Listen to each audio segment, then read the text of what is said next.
my great privilege to introduce my friend Jane Hirshfield, who's a local homegirl, and you all know her beautiful poems. I'm sure she needs little introduction in terms of all of her accomplishments. Her most recent books are After and Come Thief, and she's a very restless spiritual explorer, and her poems are characterized by a really luminous diction and intelligence, and she's just amazing at getting all the levels of the spirit in her poetry.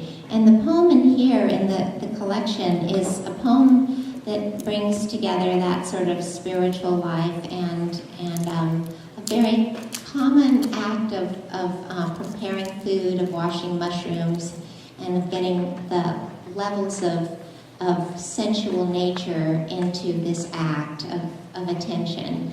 And she notes in her note that the very center of the poem is to be found in the third stanza, that brings, I think, a kind of knowledge together with the intuition. As a person who's once loved completely, a country once conquered does not release that stunned knowledge. It's a poem that speaks to me of how, in a way, all of our poetry is a kind of ars poetica when it encompasses that kind of daily act of attention. So it's my great privilege to introduce Jane Hirshfield.